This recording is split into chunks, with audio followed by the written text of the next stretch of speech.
মাদ্রাসায় যারা পড়ুয়া তাদেরকে কোনো গভর্নমেন্টের বা সরকারি কোনো চাকরি হয় না বা দেওয়া হয় না, এটা তাদের একটা ভুল ধারণা না আসলে মাদ্রাসার শিক্ষার্থীরা তারা পিছিয়ে, কি বলবেন? দেখেন, মাদ্রাসা শিক্ষার্থীদের মানে সামাজিকভাবে একটা ট্রমার মধ্যে থাকে। সামাজিক চারপাশে আমরা যেটা দেখতে পাই যে মাঝহা যারা পড়ে তাদেরকে বলে এরা একটু সোশ্যাল হয়, আনকালচার হয়, অসামাজিক, সংস্কৃতি জানে না, মানুষের সাথে চলতে পারে না, অ্যাপ্রোচ করতে পারে না। এই একটা মেন্টালিটি সবসময় বলতে বলতে ওদের মাথার মধ্যে সেটি কাজ করে, হ্যাঁ, এবং কি সেটি তারা ওন করে। কিন্তু বেসিক্যালি মাদ্রাসার, যদিও আমি স্পিচে বলেছিলাম যে আমরা সবসময় দেখি যে মাদ্রাসায় বলা হয় যে মাদ্রাসায় ধনীর থেকে গরিবের ছেলে মেয়েরা বেশি পড়ে, কিন্তু এটা সত্য। আপনি যদি পৃথিবীর যে বৃদ্ধাশ্রমগুলো আছে সেখানে দেখবেন হচ্ছে গরিবের ছেলে ধনীর পিতা মাতারা বেশি থাকে। তার মানে যদি মাদ্রাসা থেকে আপনি মোরাল নৈতিকতা যারা শিখে তারা কখনো তার মা বাবাকে বৃদ্ধাশ্রমে রেখে আসে না। তারা এই জিনিসটা তারা সবসময় শিখে যে মা বাবার পায়ের নিচে তাদের ভেস, তাদেরকে মা বাবাকে আপনি দেখবেন কোনো বড় আলেম, কোনো মাদ্রাসার ইমাম, কোনো যে কোনো হোয়াট এভার ইট ইজ, যে কোনো ধর্ম, আপনি একজন ধর্মীয় পরিযাজক, একজন হিন্দু পুরোহিতের তার বাবা মাকে কখনো সে বৃদ্ধাশ্রমে রেখে আসে না। কিন্তু আমি থাউজেন্ড অফ স্টোরি আপনাকে শোনাতে পারবো যে আইএস ক্যাডার হয়েছে, বিসিএস ক্যাডার হয়েছে, সে ডক্টর হয়েছে, সে তার মাকে বৃদ্ধাশ্রমে রেখে আসছে। তার মানে যখন একটা মানুষ যখন নৈতিকতা সম্পূর্ণ হয়, দিনী জ্ঞানে সে যখন নলেজ অর্জন করে তখন তার মাথার মধ্যে একটা জিনিস গ্রো করে। আপনি দেখবেন যারা যখন যে সন্তানকে আপনি এই জাগতিক নলেজ দিবেন, তার মা বাপ সবসময় চিন্তা করে আমি সন্তান কোন কথায় কষ্ট পায়। কিন্তু একটা সন্তান যখন দিনী জ্ঞানে জ্ঞানিত হবে তখন সে চিন্তা করে কোন কথায় তার মা বাপ কষ্ট পায়। এই জন্য সামাজিকভাবে আজকের এই সামাজিক ভ্যালুসগুলো নষ্ট হয়ে যাচ্ছে। এগুলো কিন্তু নৈতিকতা মোরালিটি না থাকার কারণে। মোরালিটি যদি থাকতো এই ভ্যালুসগুলো নষ্ট হতো না।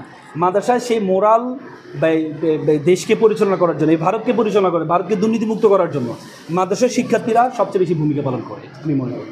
মাদ্রাসার শিক্ষার্থীরা যারা পিছিয়ে তাদের একটা মূল কারণ তারা এটাই ধরে নিয়েছে যে আমরা মাদ্রাসায় পড়ছি মানে আমরা কোনো স্টেপ দখল করতে পারবো না, কোনো সরকারি জায়গায় আমরা পৌঁছাতে পারবো না। এদের উদ্দেশ্যে কী বলবো? না, এটা কিছু লোকের ধ্যান ধারণা। মাদ্রাসার শিক্ষার্থীরা পিছিয়ে কে বলেছে? রাজা রামমোহন রায় তো মাদ্রাসায় পড়েছিলেন, উনি পিছিয়ে রয়েছেন নাকি?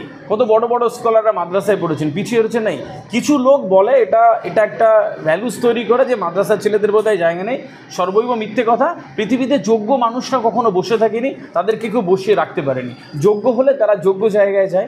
যারা বলে মাদ্রাসার ছেলেরা পিছিয়ে রয়েছে তারা আসলে বিষয়টা জানে না, নিজের অন্যের মুখ থেকে শুনে তারা নিজের মুখে কথাটা বসিয়ে দেয়। এটা সর্বৈব মিথ্যে কথা। সম্মানিত দর্শক মণ্ডলী, আমরা এই মুহূর্তে দাঁড়িয়ে আছি অল ইন্ডিয়া সুন্নাত ওয়াল জামাত পরিচালিত খাদিজাতুল কুবরা বালিকা এতিমখানা ও মাদ্রাসায়।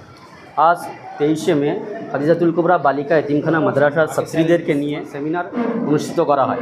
এই বিশেষ সেমিনারে যারা ট্রেনার হিসেবে উপস্থিত ছিলেন, বিশেষ করে বাংলাদেশ থেকে বিশিষ্ট আইনজীবী স্যার আল মামুন তিনি উপস্থিত ছিলেন, এবং আমাদের সকলের সুপরিচিত মোটিভেশন স্পিকার আবেদিন হক আদি স্যার তিনিও উপস্থিত ছিলেন, এবং কেরালা থেকে মনসুর হুদাবি সাহেব তিনিও উপস্থিত ছিলেন, এবং অল ইন্ডিয়া সুন্নাত ওয়াল জামাতের সাধারণ সম্পাদক মুফতি আব্দুল মাতিন সাহেব এবং মাওলানা মুফতি রজওয়ালি সাহেব এবং আরও অনেকে উপস্থিত ছিলেন। আমরা আজকের অনুষ্ঠান সম্পর্কে একটি কথা আমরা তানাদের মুখ থেকে আমরা জেনে নেব। প্রথমে আমরা আল মামুন স্যারের কাছ থেকে জেনে নেব। স্যার, আজকের অনুষ্ঠানে এসে আপনাকে কেমন লাগছে? অসংখ্য ধন্যবাদ। আমার কাছে চমৎকার লেগেছে। মানে আমি এত সুন্দর একটা মাদ্রাসা, মহিলা মাদ্রাসা, এত সুন্দর পরিবেশ আর শিক্ষার্থীদের মধ্যে যে উদ্যম আমি দেখেছি, হ্যাঁ, আমার কাছে একটা ধারণা ছিল যে মাদ্রাসার শিক্ষার্থীরা শুধুমাত্র নৈতিক এবং মোরাল বা ইসলামিক বিষয়গুলো জানে, কিন্তু এখানে আসার পর মানে আমার ধারণাটা সম্পূর্ণ পরিবর্তন হয়ে গেছে। I have lost my word to manifest the opinion about this মাদ্রাসা। যে এই মাদ্রাসার মেয়েরা হচ্ছে এই নৈতিক নলেজের পাশাপাশি জাগতিক নলেজ এই নেওয়ার যে পিপাসা, এটাকে আমাকে খুব মুগ্ধ করেছে। এবং আমরা যতক্ষণ পর্যন্ত সেশনটা নিয়েছি তারা এত মনোমুগ্ধকর করে এটা গ্রহণ করেছে, তাদের মধ্যে যে উদ্যমটা দেখেছি এটি আমি খুব চমৎকৃত হয়েছি, খুব আনন্দিত হয়েছি।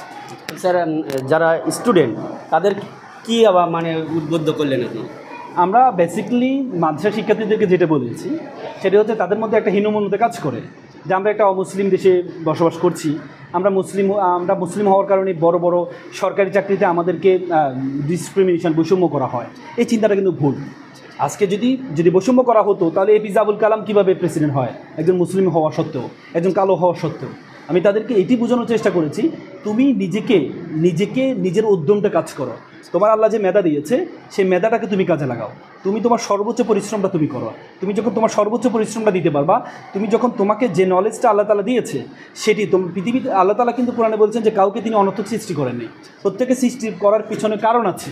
যে তুমি যদি জ্ঞানীতে হতে পারো, তুমি যদি কোরআনের জ্ঞান, হাদিসের জ্ঞানের পাশাপাশি জাগতিক জ্ঞান যদি সমন্বয় তুমি করতে পারো, তাহলে তুমি এটা বুলেট হয়ে কাজ করবা। তুমি একটা সমাজের একটা বড় অ্যাচিভমেন্ট তোমার দ্বারা আসা সম্ভব। সেটি আসলে আমরা বোঝানোর চেষ্টা করেছি। Thank you.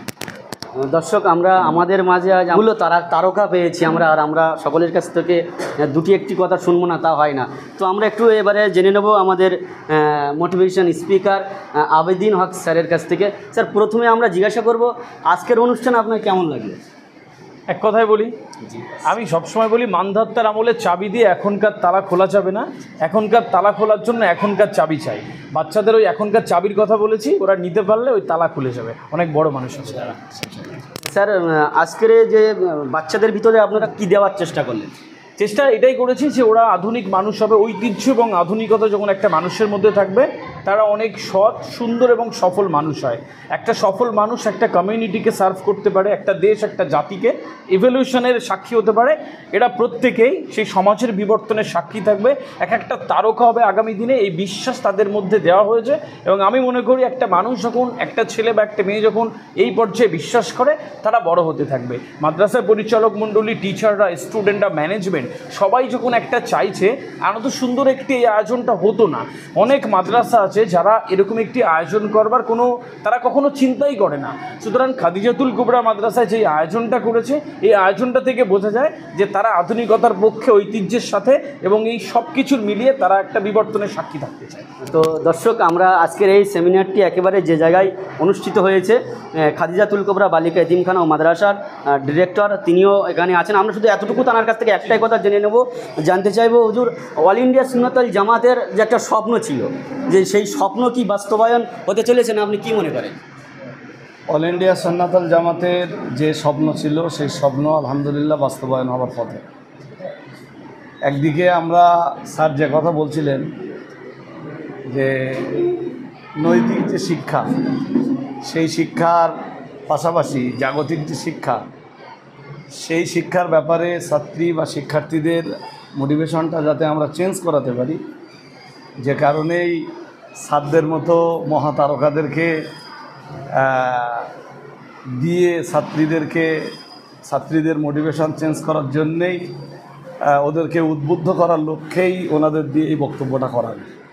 আশা করছি এমনি ছাত্রীরা, শিক্ষার্থীরা উদ্বুদ্ধ ছিলেন, আছেন এবং সাদদের বক্তব্য শুনবার পরে শিক্ষার্থীরা আরও উদ্বুদ্ধ হয়ে উঠবে।